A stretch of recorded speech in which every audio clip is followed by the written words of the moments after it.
What happens when one of the world's most controversial billionaires meets late-night television's sharpest interrogator? You won't believe what unfolds when Elon Musk sits down with Stephen Colbert for what was supposed to be a routine promotional interview. The tension was palpable from the moment Musk walked onto the set, but nobody could have predicted the explosive confrontation that would leave viewers stunned and the tech mogul storming off in a fit of rage. Before we get into this incredible story, make sure you hit that subscribe button and drop a comment below, because you're not going to believe what unfolds when Colbert unleashes his most brutal line of questioning yet. Last night's episode of The Late Show started innocently enough. Musk had agreed to appear on the program to discuss his latest ventures, seemingly confident in his ability to charm the audience with his usual mix of tech evangelism and carefully crafted eccentricity. The studio audience welcomed him with polite applause as he settled into the guest chair, that familiar smirk playing across his face. But Colbert wasn't in the mood for pleasantries. "Elon, thanks for being here," Colbert began, his tone deceptively warm. "I have to say, it's fascinating having someone on the show who's simultaneously trying to save humanity while also seemingly doing everything possible to destroy it." The comment hung in the air like a challenge. Musk's smile faltered for just a moment before he recovered, letting out one of his characteristic awkward laughs. "Well, Stephen, I think that's a bit of an exaggeration. I'm just trying to build cool stuff that makes life better for everyone." "Cool stuff," Colbert repeated, his eyebrows raising slightly. "Is that what we're calling it now? Because I've been looking at some of your recent cool stuff, and I'm wondering if we have different definitions of making life better." He leaned forward in his chair, the studio lights casting sharp shadows across his face. "Let's talk about your social media platform. You bought it for $44 billion, promising to be a champion of free speech.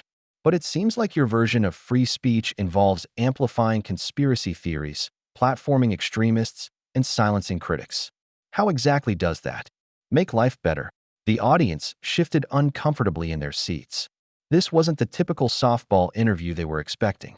Musk's jaw tightened, but he maintained his composure. "Look, Stephen, I believe in free speech as a fundamental human right. The previous ownership was censoring people, banning accounts for political reasons. I've tried to create a more balanced approach." "Balanced?" Colbert's voice rose slightly, genuine incredulity creeping in. "You've reinstated accounts that were banned for spreading hate speech and misinformation. You've personally promoted conspiracy theories about everything from voting machines to pizza restaurants. You've turned what was once a platform for global discourse into your personal echo chamber. How is that balanced?" Musk shifted in his seat, his media-trained smile becoming more forced. "I think you're mischaracterizing what I've done. I've tried to apply consistent standards across the platform. If people don't like it, they can use other platforms." "Consistent standards," Colbert mused, nodding slowly. "Let me ask you about those consistent standards. When journalists started reporting on your private jet's location using publicly available data, you had their accounts suspended. When they questioned your business practices, you called them woke and threatened to sue them. But when random accounts spread false information about immigrants or minorities, that's just free speech. Help me understand the consistency there." The temperature in the studio seemed to drop several degrees. Musk's fidgeting became more pronounced, his fingers drumming against the armrest of his chair. "Those journalists were posting real-time location data, which is a security risk. That's completely different from political speech." "Political speech," Colbert repeated, his tone growing sharper. "Is that what you call it when someone spreads lies about election fraud? When they promote anti-Semitic conspiracy theories? When they target vulnerable communities with harassment campaigns? That's just politics to you." "I don't personally endorse everything that gets posted on the platform," Musk said, his voice taking on a defensive edge. "But I believe in letting people make their own decisions about what information to trust." Colbert leaned back in his chair, a predatory smile spreading across his face. "That's interesting, because you seem to have very strong opinions about what information people should trust when it comes to your companies. You've sued journalists, threatened critics, and used your massive platform to attack anyone who questions your methods. You've called rescue workers pedophiles, accused analysts of being short sellers, and labeled anyone who disagrees with you as part of some vast conspiracy. For someone who believes in letting people make their own decisions, you sure spend a lot of time trying to control the narrative. The silence that followed was deafening. Musk's face had gone pale, his usual confident demeanor cracking like a facade. The studio audience sat in stunned silence, sensing that they were witnessing something unprecedented. Even the camera operators seemed frozen, unsure whether to zoom in on Musk's discomfort or pull back to capture the full scope of the confrontation. "I think," Musk said slowly, his voice barely above a whisper, "you're taking things out of context. The media has been incredibly unfair to me and my companies. Sometimes you have to fight back." "Fight back?" Colbert nodded thoughtfully. "Let's talk about fighting back. When workers at your factories tried to unionize, you fought back by illegally threatening to take away their benefits. When safety regulators questioned your autonomous driving claims, you fought back by attacking them publicly and continuing to release dangerous software. When former employees spoke out about discrimination and harassment at your companies, you fought back with NDAs and legal threats. Is that the kind of fighting back you mean?" Musk's hands were visibly shaking now, his carefully constructed public persona beginning to crumble under Colbert's relentless questioning. The billionaire who had once commanded the respect and admiration of millions looked increasingly like a cornered animal, desperate to escape but unable to find a way out. "You don't understand the pressures of running these companies," Musk said, his voice growing more strained. "Every decision I make affects thousands of jobs, millions of customers. Sometimes you have to make tough choices." "Tough choices," Colbert repeated, his voice dripping with sarcasm. "Like the tough choice to move your companies to states with weaker labor protections? The tough choice to cut safety inspectors while promoting your vehicles as the safest on the road? The tough choice to promise full self-driving capabilities that still don't exist while charging customers thousands of dollars for the privilege of being beta testers." But Colbert wasn't finished. He had clearly done his homework, and the ammunition he had prepared was far from exhausted. As Musk squirmed in his chair, desperately looking for an escape route that didn't exist, it became clear that this interview was about to take an even darker turn. The host shuffled through a stack of papers on his desk, each rustling sound seeming to echo through the unnaturally quiet studio.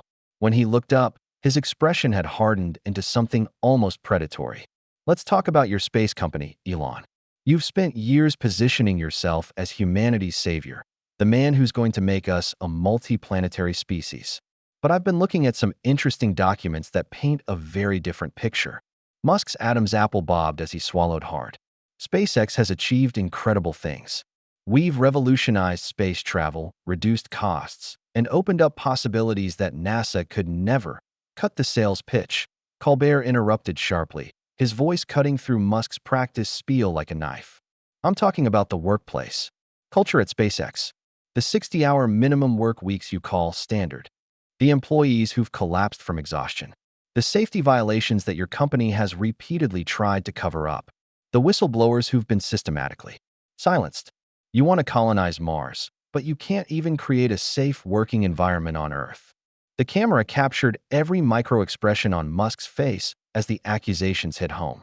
His jaw clenched, his eyes darted toward the exit, and for a moment, it looked like he might actually get up and leave. But something kept him rooted to his chair, perhaps the knowledge that walking away would only confirm everything Colbert was saying. "Those are isolated incidents," Musk said, his voice barely audible. "Building rockets is dangerous work. People know the risks when they sign up." "Isolated incidents." Colbert's laugh was harsh and bitter. "I have testimonies from dozens of former employees. Engineers who were forced to work 100-hour weeks during critical launches. Safety inspectors who were pressured to approve equipment they knew was faulty. Women who were harassed, assaulted, and then forced to sign NDAs to keep their jobs.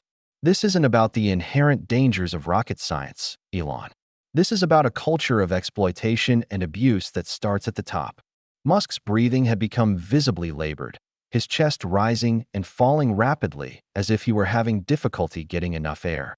The confident, almost cocky entrepreneur who had walked onto the stage had been replaced by someone who looked genuinely rattled, possibly for the first time in his adult life. "You don't understand the pressure," Musk repeated, but his voice had lost all conviction. "When you're trying to advance humanity, sometimes sacrifices have to be made." "Sacrifices," Colbert repeated, his tone dripping with contempt. Let's talk about sacrifices. Let's talk about the families you've destroyed with your impossible demands. The marriages that have ended because people were spending more time in your factories than with their children. The mental health crises, the substance abuse problems, the suicides that have been covered up by your legal team. These aren't sacrifices, Elon. These are casualties of your ego. The accusation hung in the air like a toxic cloud. Several audience members gasped audibly, and the camera operators exchanged uncertain glances. This had gone far beyond typical late-night television fare. This was character assassination on live television, and everyone in the studio knew they were witnessing something that would be talked about for years to come. Musk tried to stand up, his legs shaky and unsteady. I don't have to sit here and listen to these lies. You're just another media hit job, trying to tear down someone who's actually trying to make a difference. Sit down, Colbert commanded, his voice carrying an authority that seemed to surprise even him. We're not done here. You wanted to come on national television and promote your brand? Well, let's talk about your brand. Let's talk about the real Elon Musk, not the carefully crafted persona your PR team has spent millions creating. Reluctantly, Musk sank back into his chair, but his body language screamed defiance. His hands were clenched into fists, his knuckles white with tension. The veneer of civility that had characterized the first part of the interview had completely evaporated. You want to know what I think?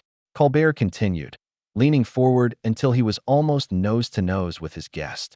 I think you're a fraud. I think you're a man-child with unlimited resources and no accountability, playing with people's lives like they're pieces in some cosmic game. You've convinced yourself that your vision for the future justifies any amount of present suffering. But the truth is, you're just another billionaire who thinks money makes you right. That's enough, Musk said, his voice rising to match Colbert's intensity.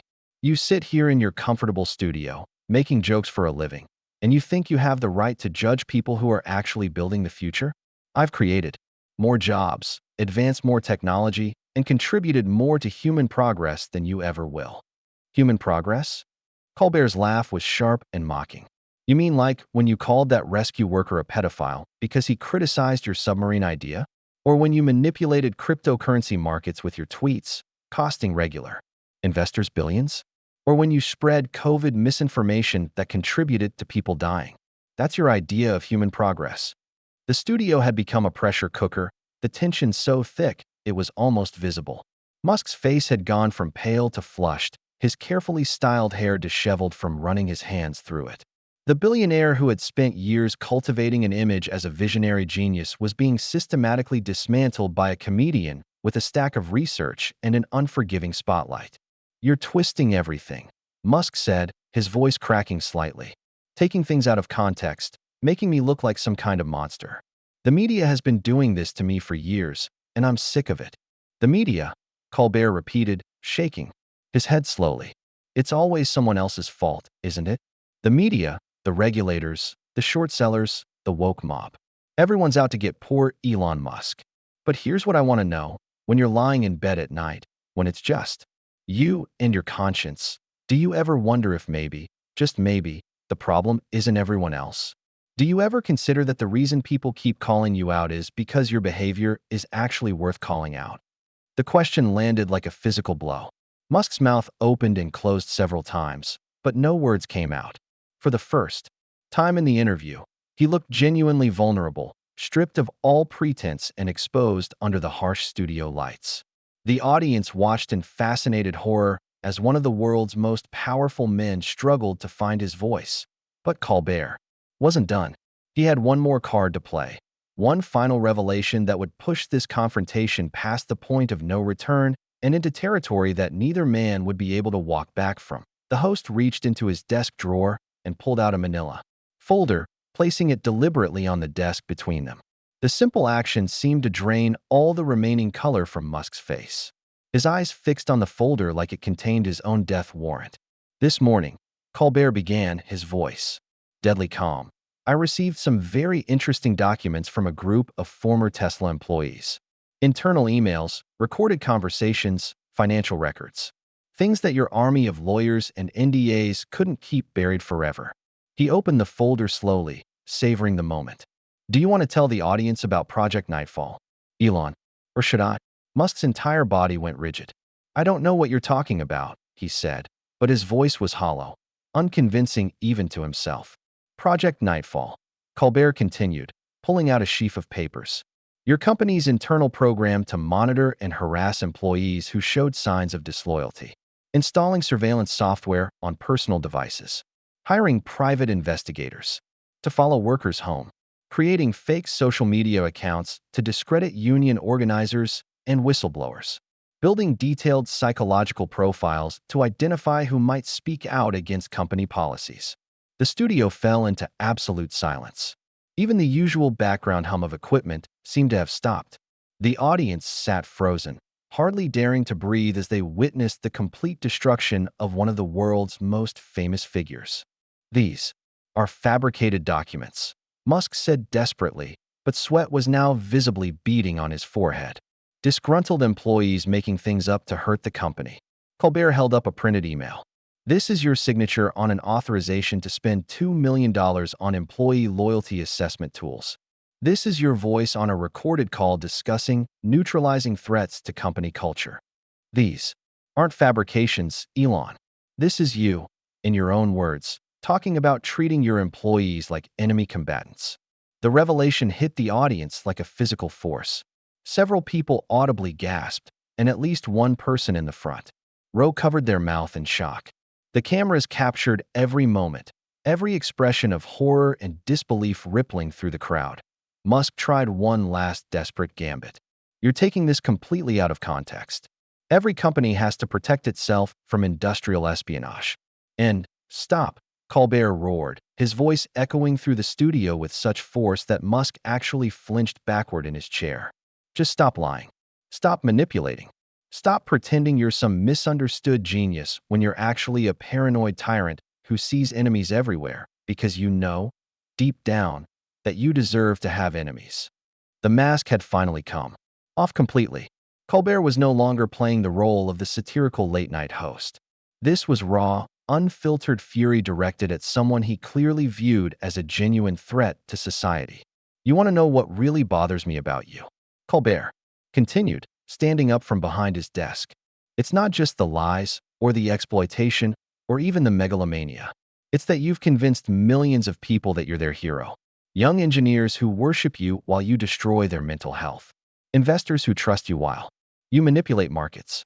Ordinary people who believe your promises while you break them over and over again. You're not just a bad businessman, Elon. You're a cult leader. Musk's face had gone through several color changes, finally settling on an alarming shade of red. His breathing was rapid and shallow, and his hands were shaking uncontrollably. You have no idea what you're talking about, he said, but his voice was barely a whisper. I know exactly what I'm talking about, Colbert shot back. I'm talking about a man who's so consumed with his own mythology that he's lost touch with basic human decency. A man who thinks that having money means having wisdom, that building rockets means building character, that accumulating power means accumulating worth. You're not saving humanity, Elon. You're what humanity needs to be saved from. The words hung in the air like a final judgment. For several long seconds, neither man moved. The studio audience sat in stunned silence, unsure whether they were witnessing television history or a complete breakdown of social norms. Then something inside Musk finally snapped. You sanctimonious piece of garbage, he snarled, jumping to his feet so violently that his chair toppled backward. You think you're so much better than me? You're nothing but a failed comedian who got lucky with a TV show. I've built companies worth hundreds of billions of dollars. I've advanced human technology by decades. I've employed hundreds of thousands of people. What have you done besides make jokes and tear down people who are actually accomplishing something? Colbert smiled, but it was cold and predatory. I've never pretended to be humanity's savior while treating humans like disposable resources. I've never claimed to champion free speech while silencing my critics. I've never promised to make the world better while making it demonstrably worse. The difference between us, Elon, is that I know what I am. And what are you? Musk demanded, his voice cracking with rage. I'm someone who calls out frauds like you. The simple statement hit Musk like a physical blow. His mouth opened and closed several times, but no words came out. His entire body was trembling with fury, humiliation, and something that looked disturbingly like fear. "This interview is over," Musk finally managed to say, his voice barely controlled. "I'm not sitting here listening to this character assassination from someone who wouldn't last 5 minutes running a real business." "No," Colbert said quietly, "you're right. This interview is over. Because unlike your employees, I don't have to pretend to respect you. Unlike your investors, I don't have to enable your delusions. And unlike your customers, I don't have to buy into your lies." Musk ripped off his wireless microphone and threw it on the floor, the feedback screech causing several audience members to cover their ears. "You'll be hearing from my lawyers," he said, pointing an accusatory finger at Colbert. "I look forward to it," Colbert replied calmly. "Discovery should be very interesting." With that final exchange, Musk turned and stormed toward the exit, his face a mask of barely controlled rage. He pushed past startled production assistants, knocking over a camera operator in his haste to escape.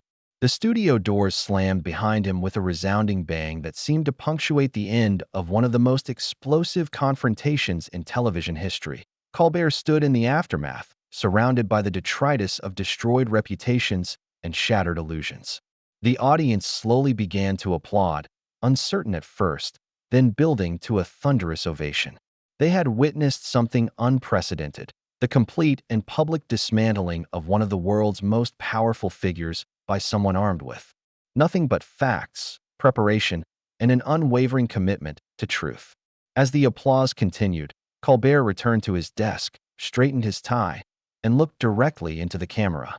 "We'll be right back after this commercial break," he said, as if nothing unusual had happened at all.